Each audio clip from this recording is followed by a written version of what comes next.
anything from it, but I like to do it. And if any of you read my column in the Herald, it's really very much a continuation of that. So here's what I didn't write in my blog, though, and here's a story that no one in the world but us will know after I've told it. Actually, this whole next part, most people wouldn't know this about me. The very first part of this story is how I became a pianist, because I started out my sort of adult, late high school and university career as a pianist. Now, for my friends from Cafe Beano, this will not surprise you at all to learn that in the year, bless you, Martin, another Beano friend, it had to have been the year 1971. My parents had sent me to a private school. I was desperately unhappy. And I was sitting in a coffee shop at 15 years old, in a coffee shop on a Friday night in downtown Regina, writing in my journal. I was doing that at Cafe Beano this morning. That journal is about 3 million words long now, and it's collected at my archival collection at the University of Regina. My daughter, who I haven't seen for a while, came home. She asked me, "Are you still keeping that journal?" I said, "Yeah, and you're going to edit that." She's terrified of it. But so there I was sitting in a coffee shop on a Friday night. I don't know how my parents felt about me being downtown that age, and I don't know where all my friends were. I was there by myself. And in walked a young man, a boy, 16 years old, in grade 10, where I was only in grade 9. And his name was Graham. And to me, maybe I had a boy crush or something. He was very exotic. He was from Edmonton. And he kind of was one of those guys that talked like this. "How's it going, man?" And I thought that was cool. And so he sat down with me and we talked for a while. He says, "Hey, I got an idea, let's go." And I said, "What?" He says, "You'll see, just come with me." So I said, "Okay." So we went out of the Copper Kettle, and right across Victoria Avenue in Regina from the Copper Kettle is the Hotel Saskatchewan, which is a lot like the Palliser. It's opulent, fancy, elegant, the CP Hotel. And he starts walking up the stairs of the Hotel Saskatchewan. And I said, "We can't go in there." He goes, yeah, why not?" I said, "No, we're rugrats, man. They don't let us in there." He said, "Follow me and try to act like you belong here." And that was the best advice that anyone ever gave me. And I've learned throughout my life, if you just act like you belong, then chances are you're going to be okay. It's a variation on Woody Allen's thing, that showing up is 90%, right? So we go into the lobby of the Hotel Saskatchewan's, high ceilings and ornate chandeliers and beautiful carpeting. Walk through, and off to the right there's a parlor. And that parlor is empty, but there's a grand piano in there. We walk over to the piano. He sits down at the bench, pulls up the cover, and starts to play, and plays beautifully. I sat down in a chair and listened to him, and I swear that in that moment my life changed. I realized that that music would get me anywhere. And I later transcribed that to art in general, that art will open any door, and it'll get us to places that most people would never even dream of getting to. I realized at that moment of listening to Graham playing that this was my chance to belong in the world. And it had to have been the most incredible moment of my life, and although it happened so long ago, I can see it just like it was yesterday. So I went home and I said to my mom, "Can I start piano lessons again?" She said yes. My dad was happy. He thought I could maybe learn to play some Dean Martin for him. Perry Como. And that carried me through high school and into university, and I began my university career as a piano performance major in Regina. Now, this was a time, I know this is hard for my students to fathom, these were the days before the internet. And I really fell passionately in love with the work of the German composer Johannes Brahms. So I went to the Fine Arts Library at the University of Regina. They had lots of books about Brahms, but Gertrude, none in English. Alles auf Deutsch, huh? Yeah, Thomas. And so I looked at this shelf of books and I thought, well, they're all in German, and this is what you would do before the internet. You would say to yourself, if all the books are in German, then I guess I have to learn German. And so I did. I went into German 100, studied it and did quite well. Went into German 101, and it was when I was in German 101 that I have a funny little story to tell, especially in the halls of academe like we are now. My teacher was a beautiful Austrian woman named Frau Hohle. And after one of the classes, she came up to me and looked at me and she said, Herr Stickland, could you come by my office later this afternoon? And I said, yes, Frau Hohle, of course. So at about 4 o'clock in the afternoon, I went up to Frau Hohle's office for a little drop of sherry. Now try to imagine, if you would, having a student of the opposite sex up to your office for a little drink in this day and age. It's frowned upon. So I think we may even have been having smokes. You could smoke back then. You could smoke in hospitals back then. And so Frau Hohle and I were having a little drop of sherry, and she looked at me and she said, Herr Stickland, we have a very grave problem. I was hoping you could help us. I said, anything for you, Frau Hohle.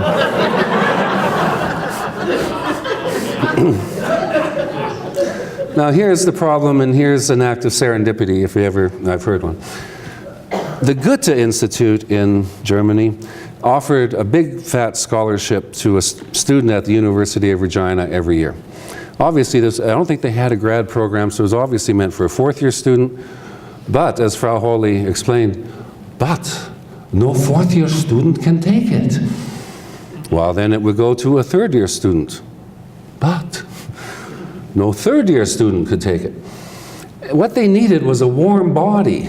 Otherwise, if no one took it, they would lose it, and so they needed someone who could go to Germany for 6 months, and the money was humongous. Everything was paid for.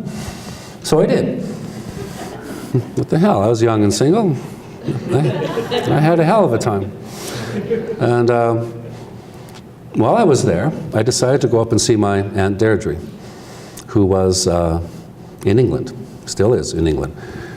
She's a lovely lady. I come from a great Oxford family. Her father was a friend of Einstein's. When Einstein first left Germany on his way to Princeton, he stayed with my family. And my Aunt Deirdre is a wonderful person. She's now 87, and she's still on Match.com.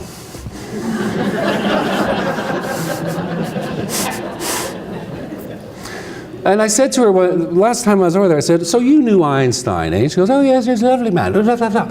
And I said, well, then tell me a story about him. So this is the story she told me about, kind of humanizing.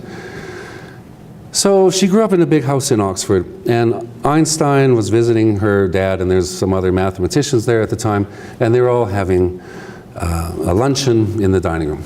She had just been given a new camera, and she didn't know how to operate it. So she went, and she wasn't supposed to. I think she was only about 8 years old.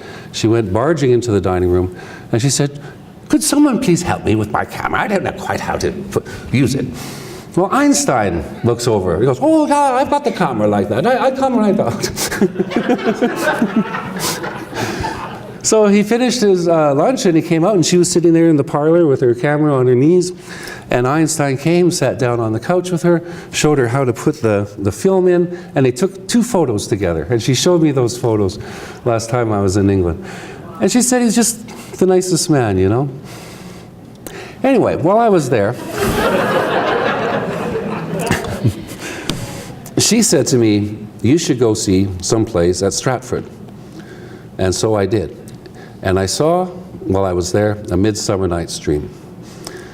Now, that's probably one of the finest comedies ever written for the stage, and I'm not sure if the idea that I should become the writer of comics, comedic plays for the stage happened at that time, but I think it probably did. It probably did happen during that trip.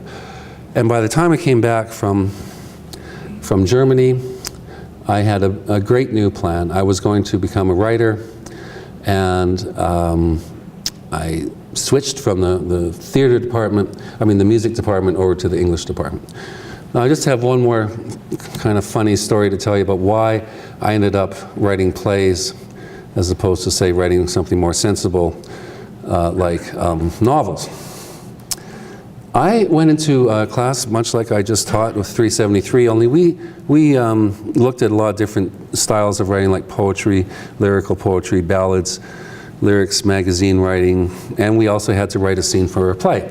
So I wrote a scene for a play, and about 3 months after the class had ended, one of my fellow students from that class phoned me, and he had just got some money, and he was offering me about 6 months of my rent, 6 months rent, to write that into a one-act play.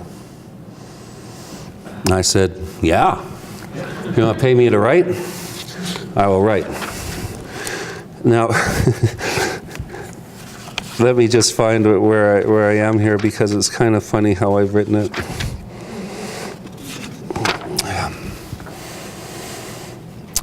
The man in question was a Métis gentleman named Ron, about my height, but weighing perhaps 100 pounds more. He had several alarming and even nasty tattoos and scars across the various visible surfaces of his skin. He had become interested in drama while serving a fairly lengthy sentence for manslaughter at the Saskatchewan Penitentiary. He and his fellow inmates had taken a play to the Old Dominion Drama Festival, and to this day I'm convinced that that would make an amazing film. These guys from the Sask Pen and the little old ladies doing their Bernard Shaw. So I transformed the play the scene into a play which I called Revelations. And I know that there are no remaining copies of this script, and for that I thank God on a daily basis. The play was set in a bar called the Last Chance Saloon. The owner of the bar was based on Jesus Christ. The bartender was based on St. Peter. The great theological question being explored in my play by my 21-year-old self was, could there come into the bar a patron so horrible, so grotesque, so vile that he wouldn't be served? You can see a rather laborious allegory at work here, which is good. If you can see that, you won't ever have to worry about seeing the play. So my producer, director, benefactor, ex-con, Ron, was somewhat typecast as the evil patron. But I should say at this point that, of course, as often happens with first impressions, he was a lovely man. He really was, and really very gentle. I'm not sure what had happened in his past that landed him there, but you know, he just had the greatest laugh, and we had so many good times. But at first, I'll be really honest, I was quite terrified of him. And so he was the vile patron. My friend Brian played St. Peter, and we had a lovely, blonde, handsome, slim, sensitive actor named Tony, who was cast as Jesus. So far, so good. We started to work on the play. Damned if it didn't seem to be going very well, which was surprising because I didn't have a clue what I was doing. And I typed out, But then fate struck. The theater gods turned on us.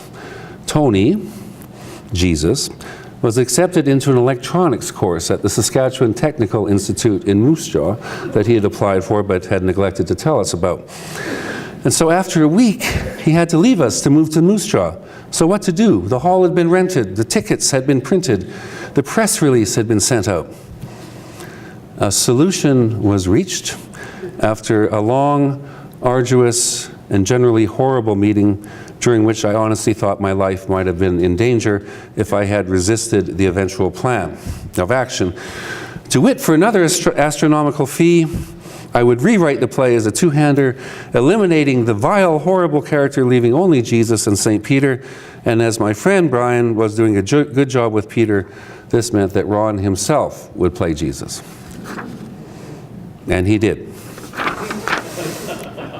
Now, over the course of my life, I have seen many pictorial representations of the Lord, but this was certainly a first, and probably one to challenge one's faith. I'll spare you the details. It was horrible. It was a disaster. It was, if I had known any better, I would have known that I was publicly humiliated, but I was naive enough not to really understand that. But I was bitten by the theater bug, and I would go on to write plays, so something obviously happened during that time. Now, see, this is what happens. You practice this in your living room, and it comes to exactly 50 minutes, but I don't want to go on and on, because I think I'm at my 50 minutes about. And I had always planned on it. There's nothing serendipitous about this. Over the last 10 years, I've written a lot of plays, and Tara's right. I do plan on collecting them this summer and putting them out in a volume. And this is one I thought is always a good poem to read at the end of talking far too much. And it's called Falling into Silence. Falling into silence. You fall so far into silence sometimes, so deep it feels liquid. Like the temperature of darkness, like the texture of the night, like the taste of the stars, like the smell of God. Sometimes thus, up so falling, you land on the surface of the moon and howl down on the and otherworldliness of the broken planet you once called home. And if you didn't know before, your silent scream reminds you there is nothing left to say. Thank you.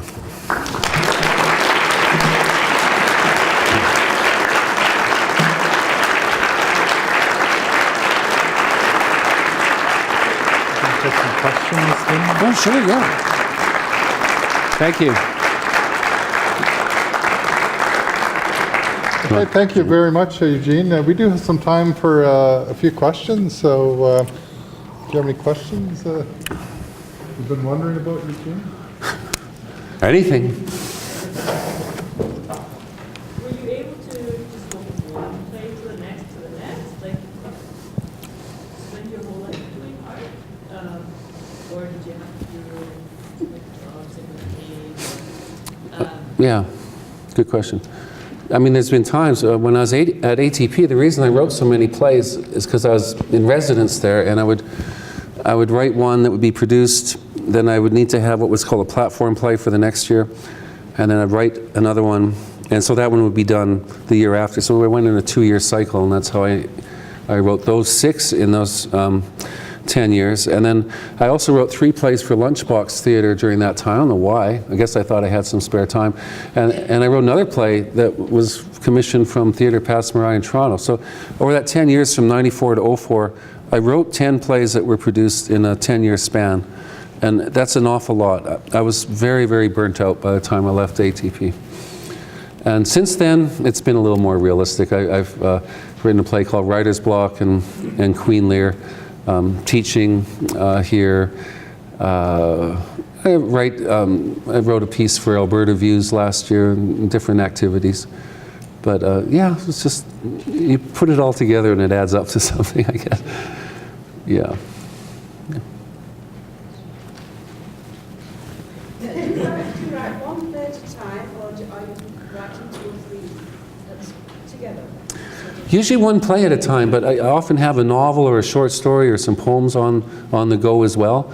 And I get kind of nervous if I only have one thing going on, because then if I'd run out of gas on that, I'd worry that I'd run out of gas on everything. So I do try to kind of have that, you know, a few different things going. Yeah. Yeah. You have a few different things going simultaneously, which are all different. Yeah.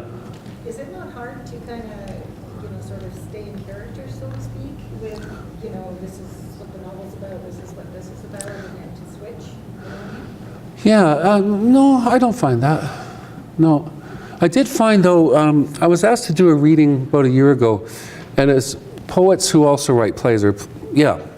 And so I was the only one, and they asked me to find some others who do that.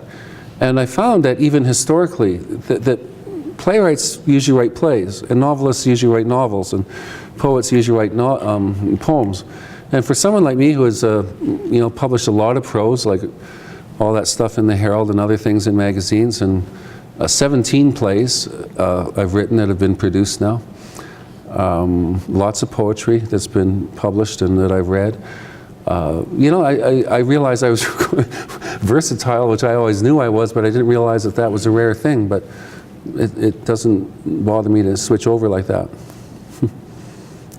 Why? I'm going to go back there first, okay? Yeah. Question arising from the news today, which probably not unexpectedly, CBC is going to have to recreate itself, both television and radio. And just wondering if you would have any thoughts or even any confidence that perhaps CBC, our national broadcaster, might get back to presenting theater and art more like it did in the 60s and 70s, or would that be something horrible? No, that's a really good question. All of us in the arts community were extremely saddened by that today. Obviously, the one thing I heard is it'll take CBC out of sports. And that could probably only be good for the arts. When I even got to Calgary, I did a little series on CBC Radio with Marty Fishman. It was called Jack Oil. It was set in the company of a small oil company downtown. We had a lot of fun with it. We got Catherine Ford to come in, and I think we even got Joe Clark to come in and do it when he was Prime Minister, or just had been. But all that, and the very first thing I ever had done was a short story that was read nationally on CBC when I was really young. I was only about 20. But those events, or those opportunities, all seem to have died out. I don't know of any of us, Joe, I don't know any actors who are getting much work there anymore. Certainly writers aren't. So yeah, it's going to have to reinvent itself. It's too bad it has to take a huge funding hit like that. But maybe all that will be left will be to tell our own stories and to read a couple poems. Maybe that won't be a bad thing. I don't know. It's interesting times, right? Yeah. Yes, Nancy? Eugene, do you think that the fully engaged, fully employed playwright is becoming a disappearing act, totally. so to speak? Yeah, I was the only one. Those 10 years with ATP, I went to Australia a lot, I was in Singapore, I was in New York, LA, Vancouver, you name it, and I was the only one in the room who was getting any kind of salary for being a playwright in residence. Everyone else would look at me and they say, "They're paying you?" Remember, Gene? They're paying you? And they say, what if, a bit like being around here sometimes, like paying you to be in residence? Like, what does that mean? And you go, well, I show up. Hang out, Yeah, it's very rare. The only, yeah, Gene? Do you want, maybe letting Canada flag up, we were talking on Sunday, do you want to promote what else you have written? The novel? Yes. Well, that was going to be my fourth part because I wrote a novel called The Piano Teacher. And Gertrude and I were talking, when it's published, we'd like to do the launch here. And so hopefully you'll all come back for that. I think it'll be the fall or the spring. Now, and the reason I was going to write about it is such a serendipitous moment again in my life. I was just talking to my building manager downtown. She has a 7-year-old daughter. She asked me if someone could teach her daughter piano lessons, if I knew any piano teachers. I said, yeah, I did. She said, could she get a deal? I said, I didn't know. She said, but you have a piano in your apartment? I said, yeah, I know. She said, don't you teach piano lessons? I said, no, not for 30 years. And at that point, she took off her wig and hat, and she was obviously going through chemotherapy. And she began to, do what women do when they're looking in your eyes and tears start coming out, and told me that she just couldn't afford lessons for her daughter, and her daughter was hoping to have lessons. So what could I do? I'm teaching the little girl to this day. So I took it was really good for me because I hadn't been playing the piano much, so I had to kind of, stay well, not too hard to stay ahead of her, but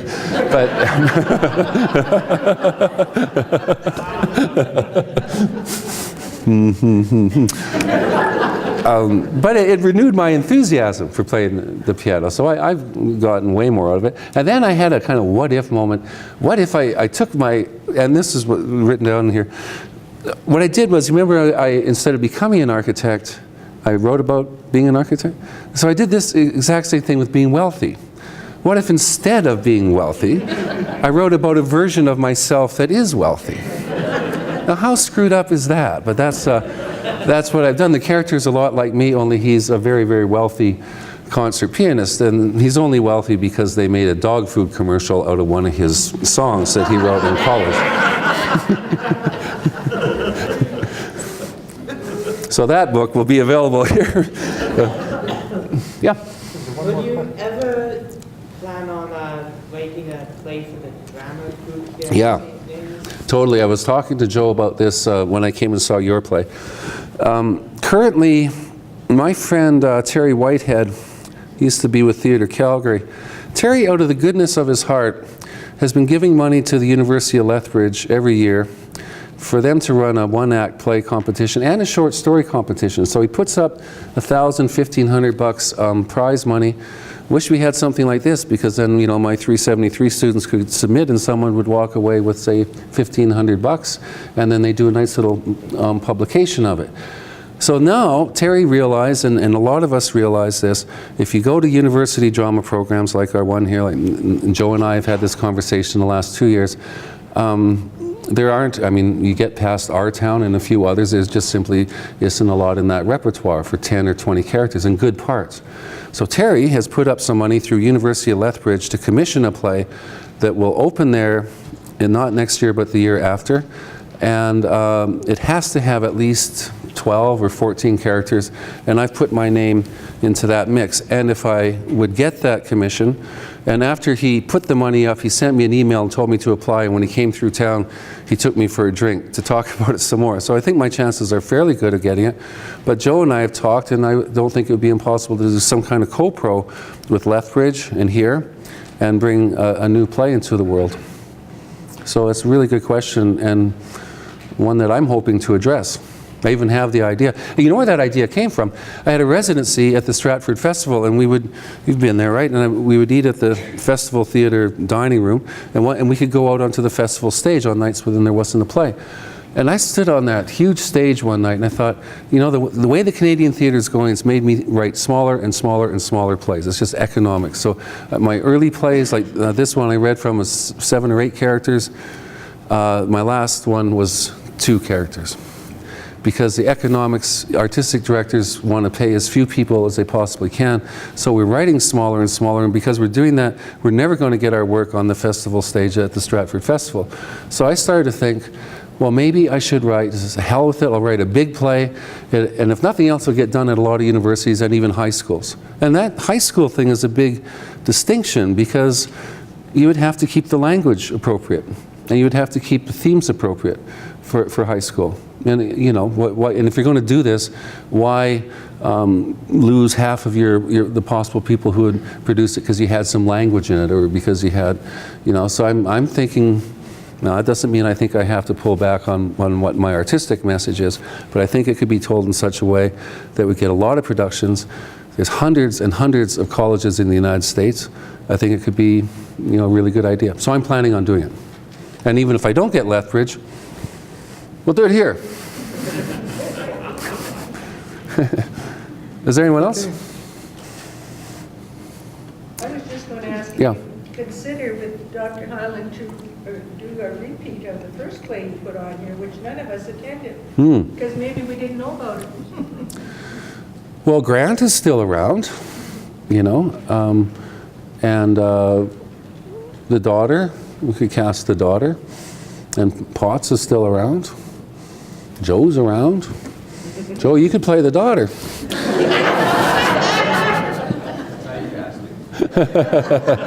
Thanks again for helping me, Joe. That was a lot of fun. A few of us, I think, are going to go to Dixon's. So if any of you are interested in carrying this further, some of my friends from downtown are going to go there, and maybe a few of the students as well. So thank you for being such a wonderful audience tonight. Thank you.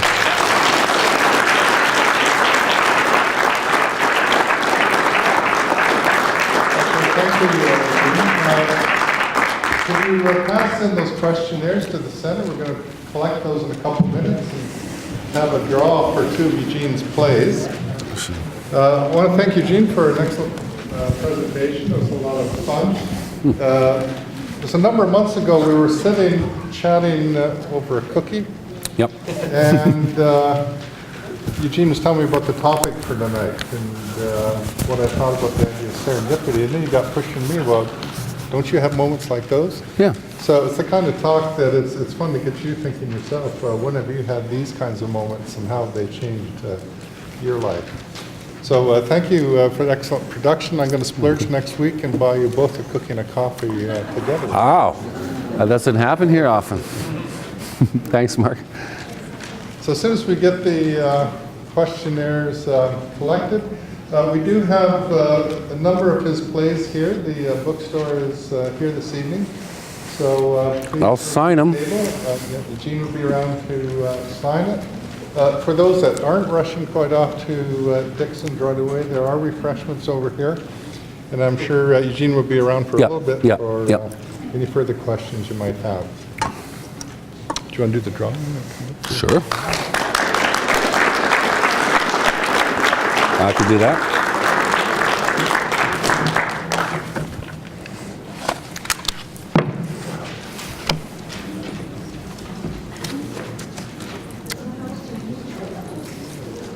You ready to go?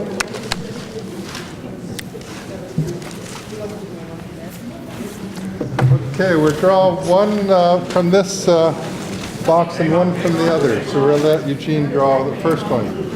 Oh. The first was in this.